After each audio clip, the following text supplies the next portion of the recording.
welcome back to another podcast. We're here today in the Collide studio.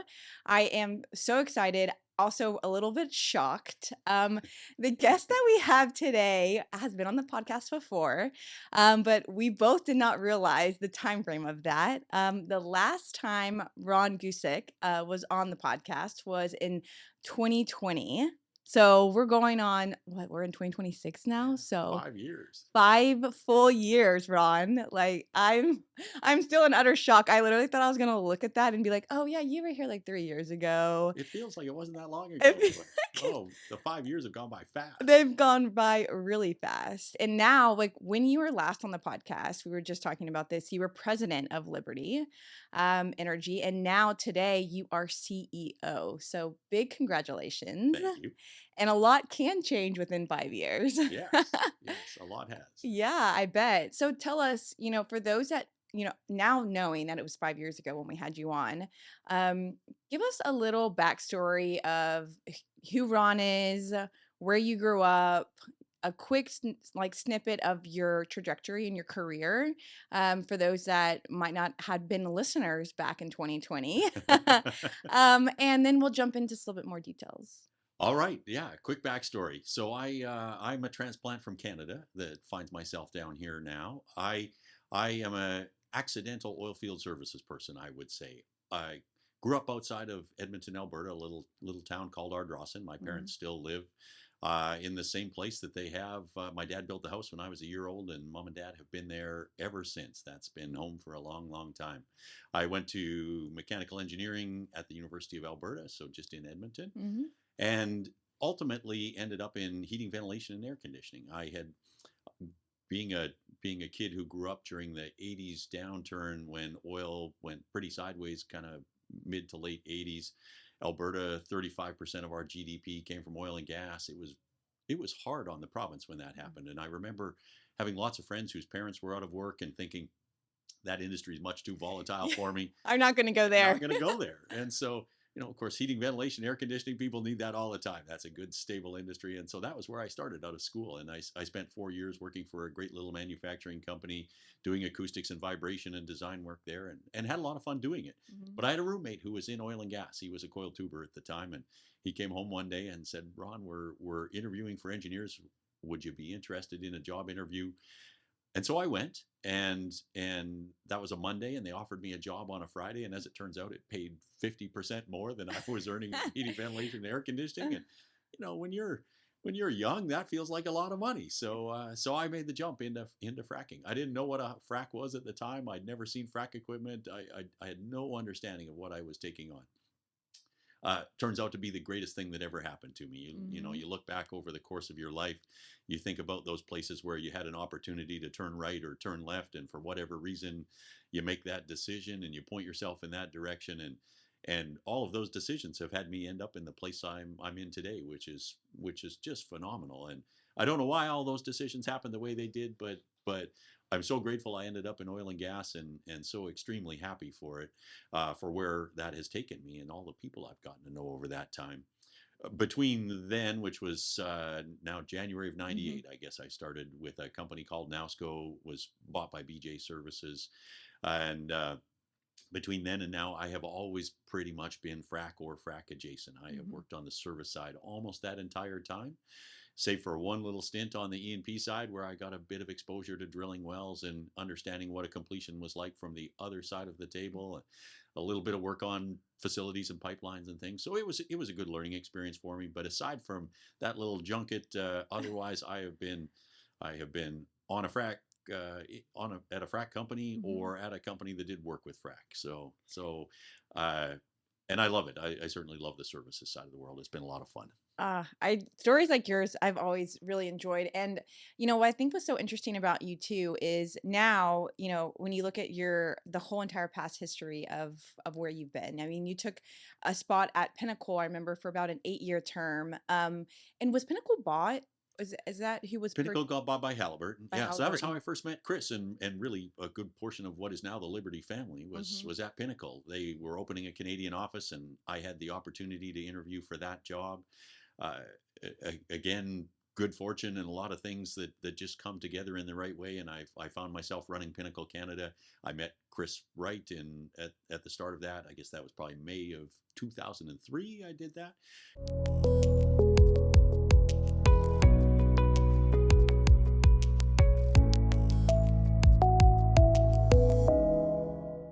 It was really my first exposure to this whole idea of an organization that was culture focused, people first, and great technology. You bring those things together, and Hmm. amazing things happen.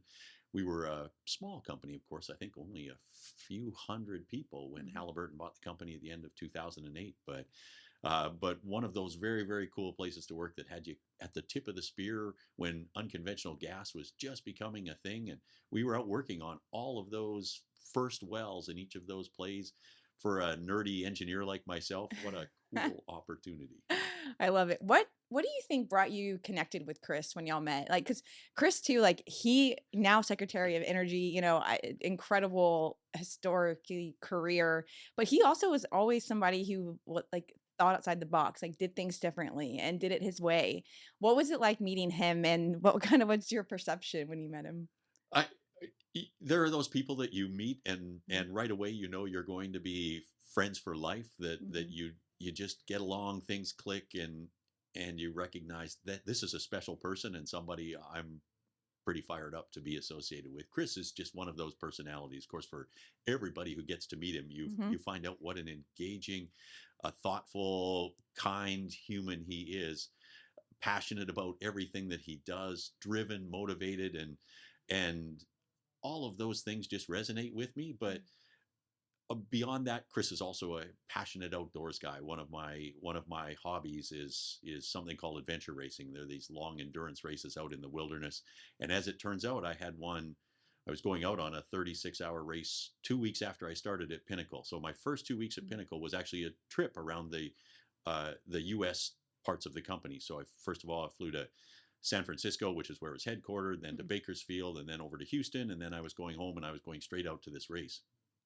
And so I was telling Chris about this, and for those who know Chris, he is an avid outdoors person who does a lot of crazy stuff Uh-huh. in the wilderness, and so I don't know if that was the first thing that tied us together, but we clicked, and we have been friends ever since. And I said when Chris got the Wildcatter of the Year award in Colorado, I was pleased to give the introductory speech, and I was talking about the opportunity to work with Chris at Pinnacle, but really just how grateful I was that I got a second opportunity to work with such an amazing person, and so that doesn't happen to everybody. Sometimes you only get those once in a lifetime Mhm. chances. For me, that was a twice in a lifetime chance, and so I was pretty fired up when he started Liberty and had the chance to come and join the Pinnacle team again doing that. I love it. Tell me about the first starts with Liberty, because when Liberty began, Chris went out to start it to like entrepreneurship, especially in oil and gas, is huge, right? And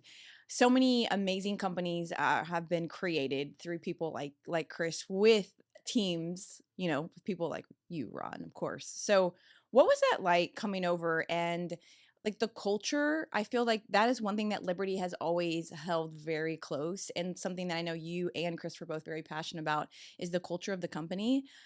And you had seen so many different things through your history, especially when you're bought by a Halliburton, which is a very big, large corporation. When you were kind of a smaller outfit at Pinnacle, what was some key things that y'all wanted to make sure that Liberty did, culture wise, and continued to do no matter how big y'all got?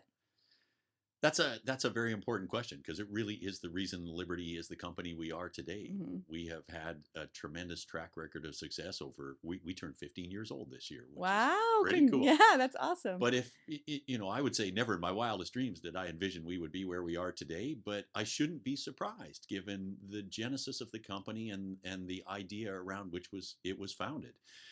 Chris has always been very thoughtful about that, and at Pinnacle, it was 100% true that you find a way to attract and retain great individuals, amazing things happen inside of a company. Mm-hmm. And of course, Pinnacle was a small company and a leading edge technology company, a very, very different company than Liberty is, particularly in the business we're in, which people would often call commoditized. But Hmm. no business is ever commoditized if there are people involved in it. Yes. People can be a huge differentiator.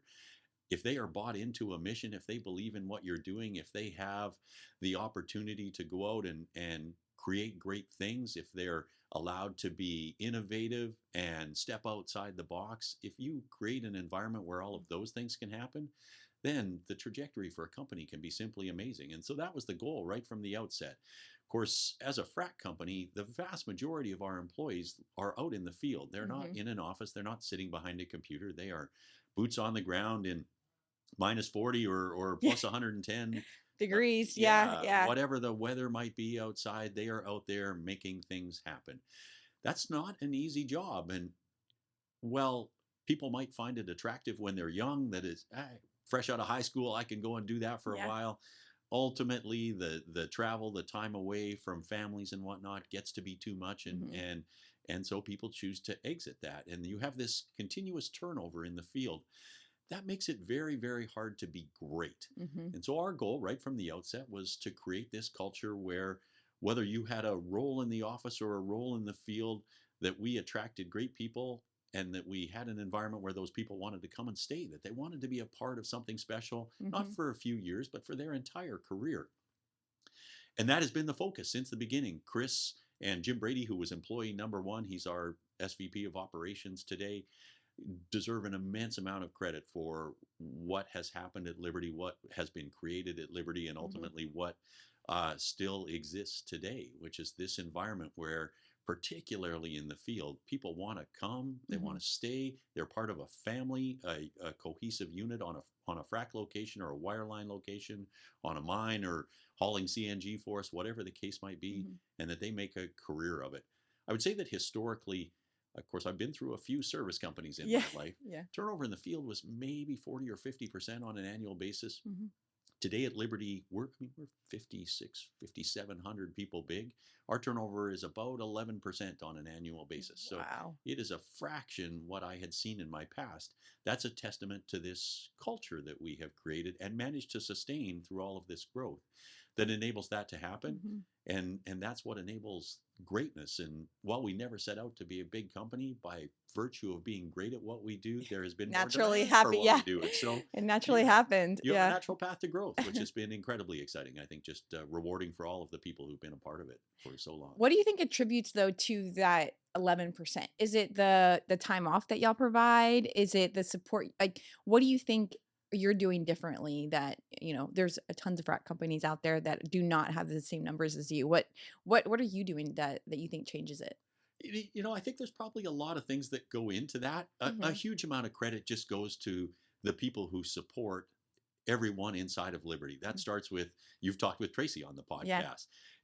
If you have a sense of what Liberty's HR team is like, they are unlike any HR team I've spent time with. They are like a warm blanket wrapped I around have you to every agree with you. day. I love the They are entire team. such a Yeah. special group of Mhm. folks, and I think that's felt throughout the organization. But that mentality of just taking care of the team certainly goes well beyond the HR team. I think Mhm. that's true in the field. That's true for our safety team. That's true across the board. There are a lot of other things that absolutely go into that, some of them very tangible. You mentioned the schedule. We're 2 weeks on, 2 weeks off. Mhm. I don't know that there's another service company in our world that does that. Mhm. That means we employ 30% more people to do the same amount of work, but that trade-off is absolutely worth it. It Yeah. pays itself back in spades. It, to be able to have half of your year at home, especially when you get to that phase in your life when maybe you have a family at home and you want to Mhm. be at a football game or a baseball game or whatever the case might be, a dance recital, you have to be able to have time for those things. And 2 weeks on, 1 week off, 2 days of travel, meaning 5 days at home.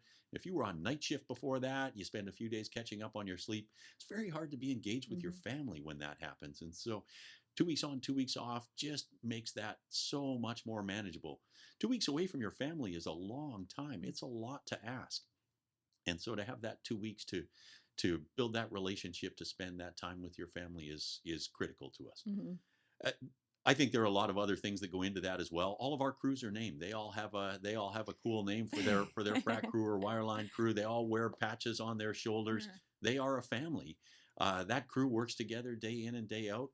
They are, as it says, their brother's keeper. And mhm. and I think that's a pretty special environment to be a part of. I think a lot of people liken it to the military, where you build those strong bonds Mhm. with the people that you're in the field with. I don't view that any different in our world.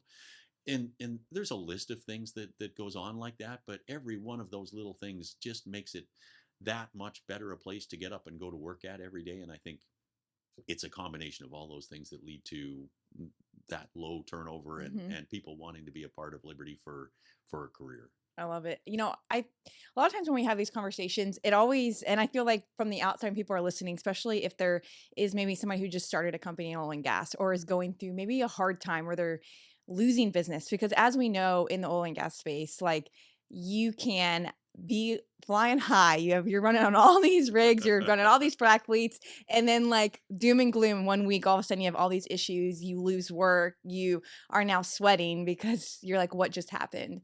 I'm sure there's instances during your career and now as CEO of Liberty that there has been spots where maybe, it wasn't as great as, we always make it sound out to be.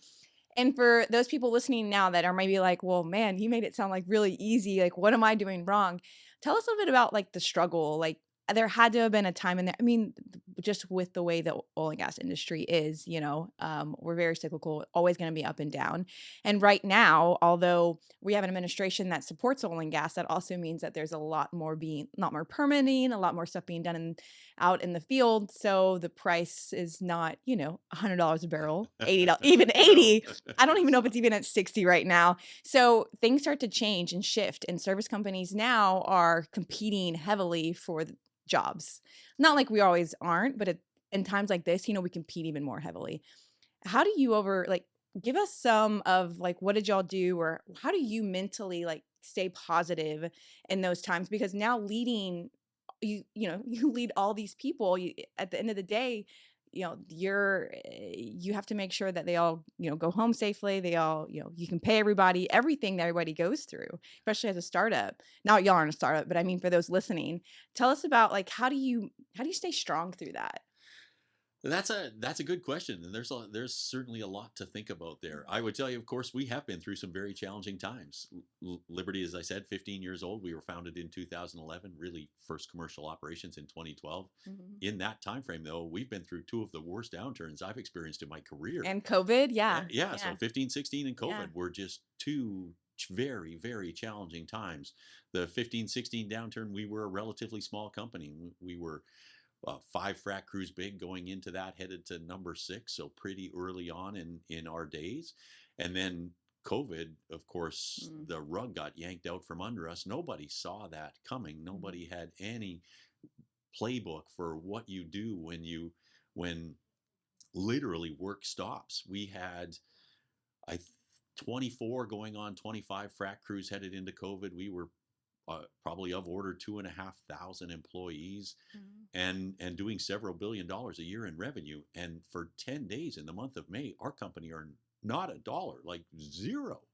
Wow. You sit around as a circle of leaders trying to navigate your way through something that catastrophic, and it is a real challenge. I One of the things I loved about working with Chris is, of course, this huge belief in people. Mhm, And one of the fastest ways you can lose the loyalty of people is to treat them like numbers, to hire them when you need them, to fire them when you don't. mhm, So we just didn't lay off people. We did not lay off a single person in the 15, 16 downturn. COVID was the first time working together as a management team mhm. that, sorry, we ever laid somebody off. Yeah. That was heartbreaking for us. We Mhm, ultimately got to a place where we could offer all those people a job back, and that mhm. was fantastic. But for the well-being of the company, for the ability of the company to see its way through that was a decision that had to be made. And so sometimes, despite all of the effort you might make, you have to make very, very hard decisions. Arguably, no, not even arguably, for sure, far and away the hardest decision we've ever had to make as a Mhm. team in our careers in oil and gas. And hope we never ever see that situation Yeah. again. Fast forward to today, of course, to your point, we're not in a great situation. Pricing Mhm. has been deteriorating in the frac space for probably 24 months now. We are victims of our own success. We have gotten so good at what we do. We find ourselves here with record oil production and record natural gas production, and we're doing so with a fraction the frac crews we used to have. There were probably 450 frac crews running when Liberty started as a company through that early part of the Mhm. 2010s. I think we're running 185 now to accomplish the same thing. Rig count has seen that same trajectory. There were probably 1,800 rigs running Mm. back then. We do the same thing with a little over 500 rigs today. Mhm. So we are really, really good at getting better at things. I never bet against our industry and our ability to innovate. Mhm. But that comes with some challenges, of course. It Mhm. means that we don't need the same amount of capacity we did back then. And that has meant that people end up with white space on their calendars. That sometimes means aggressive bidding for work, and we have seen the pricing trajectory come down. Mhm. Our conversation with our team in an environment like this is actually a pretty straightforward one.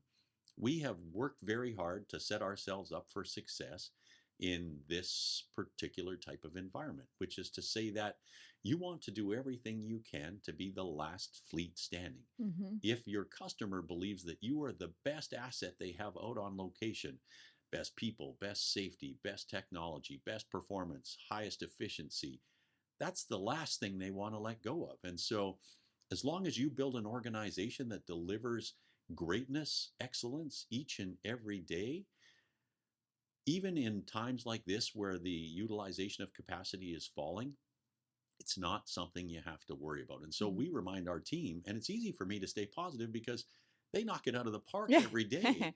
They go out and they deliver at the highest level. Jim Brady, our VP of Ops, reminds them that you're only as good as your last stage. That's all your customer is going to remember is what happened Isn't last that stage. true? It doesn't matter what you did last pad. Yeah. So be great every stage because Mhm. that's what's going to keep you going to the next stage and the next stage and the next well and the next pad.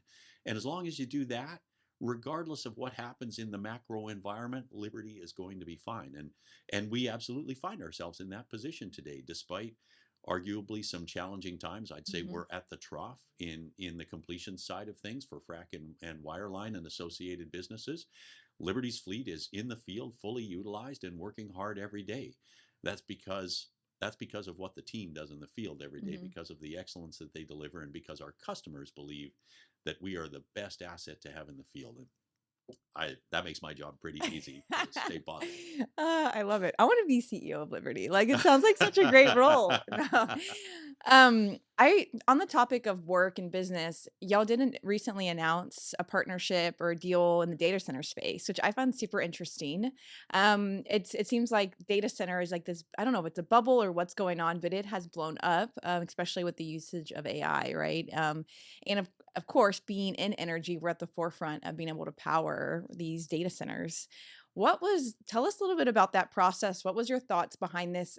How long did that take? Like, when did the conversation start? And what's that like transitioning into powering something that's not, in the middle of Midland, Texas, even though some of these data centers are in very Very interesting remote air. places, Yeah, yes. very remote places. Yeah, so let me back up a little bit. This is an important story for us. Mhm. We have always been of the belief that you never want somebody else to be in control of something that is critical to your success. And in fact, there are a few things that specifically fall into that bucket. In this case, that is power. So as we thought about this idea of transitioning a fleet from a diesel fuel fleet or even dual fuel to a Mhm. fleet that is run on natural gas, the initial way to do that was using natural gas to generate electricity and then having an electric frac pump. We started from the ground up building an electric frac pump, maybe 2018 or thereabouts, and then quickly recognized that if we were going to do that, we had to have control over power generation as well. Mhm. And so we made a very intentional decision that alongside the electric pump, we were also going to take care of building, designing, building, and operating the power generation. And so we had built up this experience in that regard. We run maybe 130 megawatts of power generation out in the field today for frac Okay. and frac only. What that meant was that as this opportunity became apparent around power generation for other Mhm. needs, that might be electrification of the oil field or data centers, other Mhm. commercial and industrial opportunities, we saw an opportunity. We recognized that we had experience, capabilities, the supply chain, the manufacturing, the controls, and all of those things to be able to participate in that space. And so it was clear to us that we had an opportunity to take that skill set and build an adjacent business to our core oilfield services business. We started looking at that probably, maybe 24 months ago now, I guess, really Mhm. starting to think about that, understanding the space, what the requirements would be, capital needs, opportunities for places we could participate from the oil field to remote mining and things like that. And then Mhm. ultimately, this data center space decided that it was going to be a great fit for us. And so announced on our Q4 call last year that we were taking a step into power generation, that we'd ordered some amount of generation capacity and that we were in the market with that. The last year has been a very interesting year around how co-located behind the meter Mhm. power has evolved in terms of its place in the market. You would have heard probably 12 months ago that the grid was the panacea, that everybody wanted to end up on the grid, and that this co-located behind the meter solution would just be a temporary one, Mhm. that you would maybe be there for a few years until the grid could get there, and then that was it. Over the course of the last 12 months, that opinion has absolutely pivoted, and for a number of reasons. Of Mhm. course, the grid remains very, very challenged, but you've heard the public backlash around the cost of electricity and Mhm. and what's And happening there. everybody jumping on that to power everything else. Right. Yeah. Yeah. So people are worried about their electricity prices. They view the data center as an evil thing that's coming to their community that's just going to make power more expensive for them. Mhm. And so what that has meant is that there's been a real pivot to this idea that co-located behind the meter power is the right long-term solution. Mhm. I think there are actually a number of other great reasons why that is the case, that while grid connectivity can bring some positive things, that there are some advantages to that grid connection, that regardless of that, the right long-term answer is this co-located power. The hyperscalers in the form of Meta and Google and Oracle and those organizations have started to recognize that too. And that has meant that those intermediaries who build and lease data centers to the hyperscalers have also headed down that road. There is a real urgency to get AI running at levels beyond where it is today. But of Mhm. course, that consumes a massive amount of power. Time is of the essence. You've heard the federal government. In fact, I think Secretary Wright described it as our next Manhattan Project, that a race that we have to win. There's been this real urgency around the desire to get more data centers up and running. Mhm. The ability to meet that need with the grid also very, very challenged.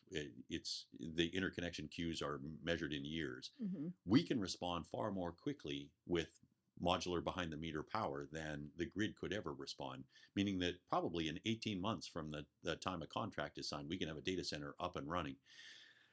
Uh, Vantage recognizes that desire to have speed to market, certainty around access to power. They want to be able to communicate that certainty to their customers, whoever that might be.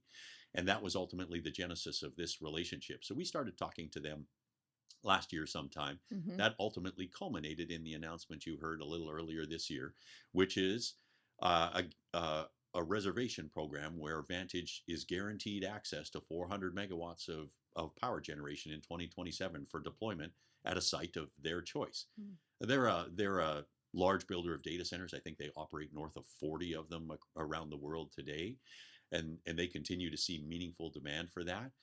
But critical to them is knowing that they have access to the electricity Yeah, to required to make power. this happen. Mhm. This arrangement, this partnership between Vantage and Liberty allows them that certainty and allows them to tell their customer they have that certainty. So we're excited about that. I expect it grows meaningfully beyond that. Of course, you're hearing the size of these data centers now. They are massive. Yeah. In some cases a few hundred megawatts, but in some cases several gigawatts of power Wow. on a single campus.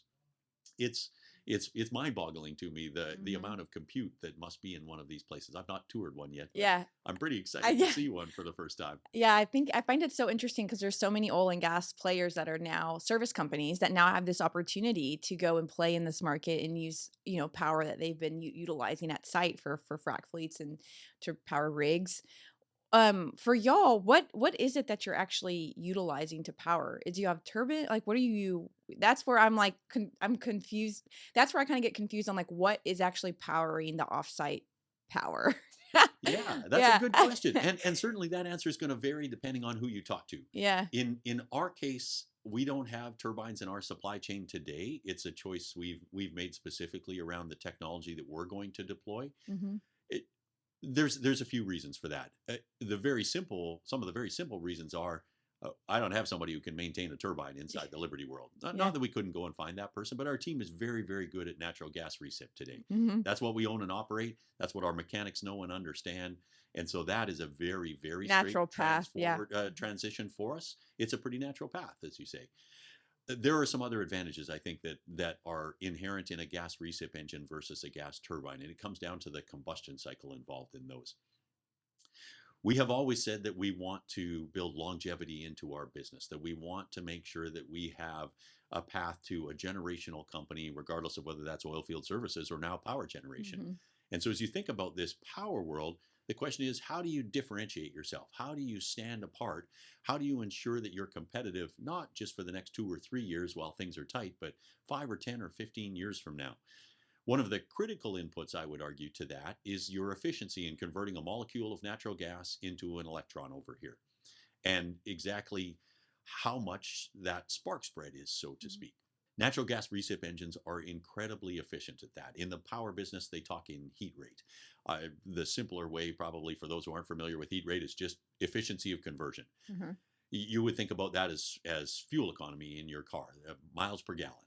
And in this case, it's BTU per kilowatt hour.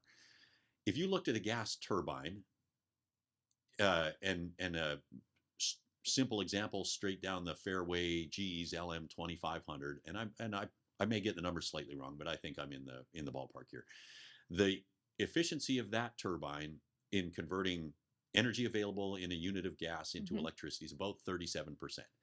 A little over a third of the useful energy in the gas gets turned into electricity. And that's at sea level and maybe 55 degrees Fahrenheit and 60% relative humidity, what's called ISO conditions. And I don't know if those numbers are exactly right, but something like that. As you change from ISO conditions, so for example, as you move higher in elevation, so Mhm. less oxygen available, as the outdoor air temperature gets higher, again, the air gets less dense and you have Mhm. less oxygen available, that efficiency will fall modestly. And so you might find that instead of 37%, you might find yourself down in the low 30s under operating conditions in West Texas, for Mhm. example. For a gas recip engine, the starting point for that number is much, much higher. Now, it depends on the engine, just like it depends on the turbine. So, not Mhm. all turbines are 37%, some are lower, and there's some that are even a little higher than that now. But in the gas recip engine space, for a high-speed gas engine, so that's a 2.5 megawatt platform or Jenbacher's 4.3 megawatt platform, Mhm. that number is about 45% efficiency. When you move up to the larger engines, to the big medium speed engines, so you'd get 10 or 11 or 12 megawatts from Caterpillar or Wärtsilä or Jenbacher, or not Jenbacher, sorry, a Bergen, you're talking about an engine that's now north of 50% efficient in converting Mhm. the available energy in natural gas to electricity. So you're going to burn of order 30% less fuel than a turbine to accomplish the same work under simple cycle conditions. So this doesn't assume combined cycle or anything Mhm. like that. Just a turbine or engine burning gas to generate electricity. Mhm. That's meaningful. Over the 15 years, you can imagine the cost differential between generating the power with this asset versus this asset. There are some inherent disadvantages to a gas recip engine. Mhm. They do not have the same power density that you can get out of a turbine. If space was a constraint, if you were constrained in the amount of land that you had Mhm. access to, you would use a mean, all day long. Yeah, I mean, you can get turbines that will generate hundreds of megawatts of Mhm. electricity in a single And the asset. footprint is yeah. Footprint is much smaller. Yeah. You can't do that with a gas recip engine. Yeah. You're going to be building a larger power hall. You're going to have a series of these lined up. Mhm. And so there are some puts and takes for each of those. Data centers mostly being built in more remote environments today, closer to natural gas access, typically where land is not a consideration. And so with that in mind, we have tended towards this Mhm. road of gas recip engines. I don't want to suggest that will never come a day when we don't have a gas turbine in the Yeah. world, because I actually don't think that's the case. But Yeah. but for some very strong technical reasons, we have headed down the gas recip road. Well, that's a really exciting time for Liberty. I mean, having the success and the continued success that you have in the oil and gas space is, I feel like is that'll be there for decades. But now being able to enter into this new space, have new opportunity, I think it's very exciting. And as CEO now, how has things changed for you? Last time you were on, you were president. So I mean, what is the big change that you've seen in your day to day or in your life personally, um, once you've taken the role? It definitely has been a change. Of course, as much as people can tell you that um, you might be prepared for the role. Of course, I had the privilege of sitting alongside Chris Mhm. for more than a decade and watching him take the role. There is, I don't think, anything that can prepare you for stepping into the role of CEO. It is just a very, very different place. And of course, in our scenario, it was actually a pretty rapid transition. Uh-huh. I would tell you, I had always envisioned this environment where Chris would one day decide to take a step back in terms of his time commitment, but he would remain part of the board of directors, that we'd have He would lunch be once a there month so and he you would be could, like, there. connect with And him. we could sit down every now and then and have a conversation. Mhm. I could talk to him about, hey, I'm struggling with this today Yeah. or that. Yeah. And of course, we don't have that today. We have a very hard wall between us. When he chose to go and serve our country, and I bless his heart for doing that. Of course, I think he's doing an awesome job there, and I, Mhm. I don't think there's a better person for the role. No, So I totally agree with I you. I, Mhm. I'm incredibly proud to be a part of enabling that to Mhm. happen. Um, yeah, I missed that a little bit, and so it has been a little bit different. That was probably the first big thing that was just a bit of a change from how I might have Envisioned it, envisioned like, it I would could see it that, would like, I play could out. call you up, we could talk, we could see Yeah. and it's like a hard, "This is a breakup, and, like, you cannot call do not call me, Do block not my call me. number." Yeah. Yeah, so Uh, I miss him. I miss him. yeah. I miss him immensely. But I enjoy seeing him doing doing great work there, and Mhm. and and it's important work. So I'm glad he's got the opportunity to serve our country in that regard. For me, that last year was different than my previous years, Mhm. in that there were a few other things I had to do. That, of course, Chris's job was very outward facing. He was he was very present in our industry. Well, my role as president was probably a little more inward facing. I was focused a little more on operations and R&D and tech development, Mhm. supply chain, things like that. uh, I There was a bit of a change that had to happen there. Chris spent a lot of time engaging with our customers, and that was not a piece of the world that I had done. And so last year meant a lot of time just trying to get out in front of our customers Mhm. to make sure that I got to know them, and they got to know who I was to the extent they hadn't already met me before. Spent a lot of time in front of our investors, just making sure they were comfortable with the transition. I'd done a fair bit of IR stuff before that, and Mhm. so they knew who I was, but it was important to be out there in front of them. And it was important to be in front of the Liberty team, maybe most importantly of Mhm. all. Chris was a founder of this company, and for anybody who's worked for Chris, he's a man that people would run through brick walls for. And so to have the founder and CEO of the company exit stage right to take on this other role, didn't want people to think that Liberty was going off in some other direction. And Uh-huh. so it was important to get out and see our team. So I spent a lot of time on the road last year. Maybe 130 flights I think I took last year. I Holy spent a cow. little over a third of my year in a hotel, but it was wonderful. All of it a great journey. It was an awesome time to engage with the Liberty family. It was an awesome time to engage with our customers, and it was Mhm. an awesome time to engage with the people who choose to invest their dollars in our company. So I had a lot of fun doing it, Uh-huh. but it was different than my years previous had been from that regard. I will tell you, the scariest moment was the first earnings call. I I was part of the team that did the Uh-huh. earnings calls. Chris and Michael and I would sit there, and Chris would take the lead on most of the questions. Michael did the financial stuff, and Ron got to jump in whenever there was a technical question Yeah. about Digi or something like Yeah. that. But now, for the first time, you're the point person on this, and uh, it's not that there's a chance to rewind and fix an answer or something like that. Uh-huh. You're doing it in real time. So the first one was scary as heck. I was glad to get that one behind me, and after Yeah. that, they get a little easier. Each one a bit easier after Yeah. that. But um, so a few of those things, probably the biggest transition. But Mhm. but at the end of the day, the truth of the matter is the Liberty team is such an amazing team that it makes stepping into that role really something that is pretty special rather than Mhm. daunting. Of course, don't want to screw it up, Yeah. but but they carry a huge amount of the load, and they enabled me to go out and do all of that stuff that I wanted to do Mhm. last year, all of that travel that I wanted to do, and behind the scenes, the organization just keeps running seamlessly, and Mhm. that's just a testament to an amazing group of people that are inside of our organization. So. What about family? What did your wife like, what did your family think? They're like, "Well, you're gonna go live in a" like, first, were they like, "Oh my god, you're see" were they shocked? Were they like, "What?" Like, I would like, what was their reaction?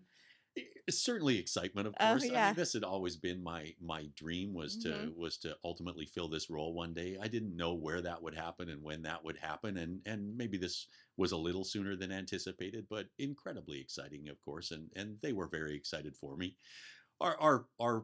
Our girls are growing up now. They are 20 and 23. I have one Mhm. who's a junior at CU in Boulder. Our oldest Abby is in Kansas City doing a master's in speech therapy, and Oh, that's awesome. so we're scattered all over the Yeah. place. We have Jody's mostly back in Calgary full time now, so we Mhm. built a house back there last year with the goal of spending more time closer to our parents. They are getting a little older, and Mhm. of course, you don't want to get to a place where you regret not having seen them more often. Mhm. And so we made a very intentional decision once the girls were out of the house that we could spend a little more time traveling, Mhm. and but that we were going to put our roots down back in Calgary, and that meant that we would get to see mom and dad, Mhm. both hers and mine, a little more often.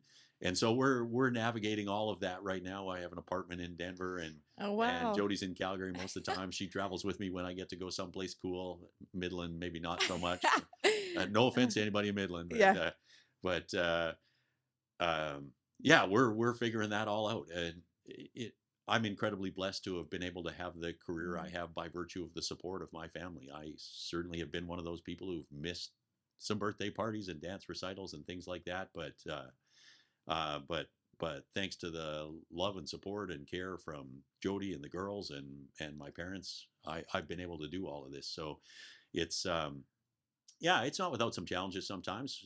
Jody and I will sometimes go 3 or 4 weeks without seeing each other right now, Mhm. but we've got 26 years behind us, and a strong foundation on which to Mhm. navigate that. So it came at the right time in life for us, and I Yeah. think that's I making it think okay. timing is so important. And you really hit on something at that end when you're like the right time for us because there comes a time too in your life where, yeah, you think about now, like for me, my position, I have a 18-month-old and a 5-year-old. So when you say you're in a hotel room 130 days, I'm like, that could never, like, no, like my That kids, would not that work. would not work.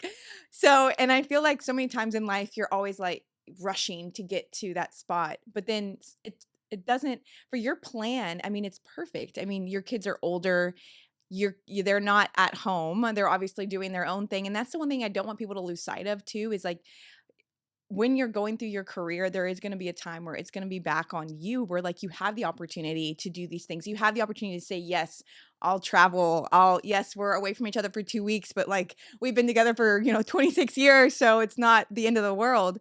And you're really able to, like, put your whole self in that, and I think that that's really incredible, and the opportunity couldn't come at a better time for you and the family and the Liberty family as well. So I'm so excited for you and the continued success that y'all have had.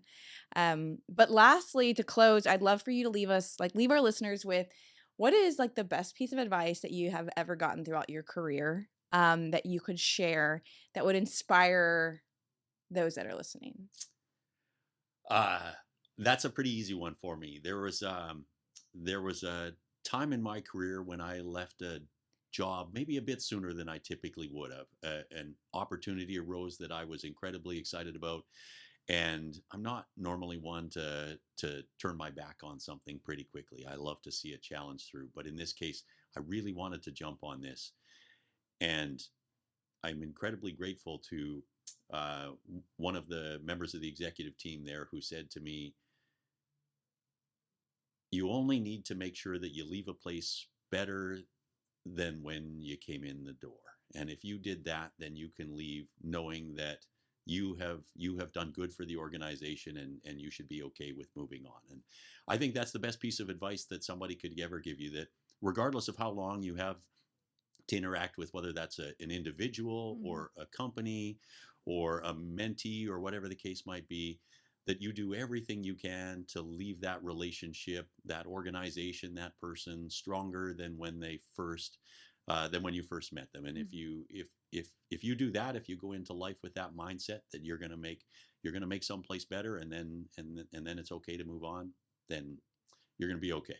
Oh, I love it. And I think you have definitely done that through your career. And those listening, it's never too late to start today if that hasn't been your mindset, before. So I think always leaving anywhere you go better than where you left it, or better than when you came, is just a very important thing to keep personally and professionally.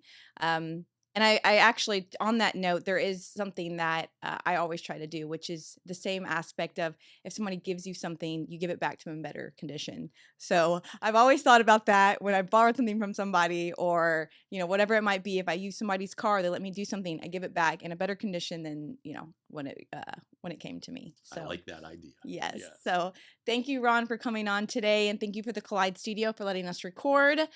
You can find Flipping the Barrel everywhere at flippingthebarrel.com, Flipping the Barrel on LinkedIn, Flipping the Barrel on Instagram. And Ron, where can they find you?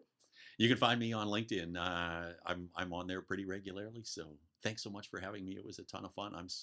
Hopefully it's not 5 years before we do I it know. again. I love it. Thanks, Ron. Thank you, everybody. Appreciate it. Thanks.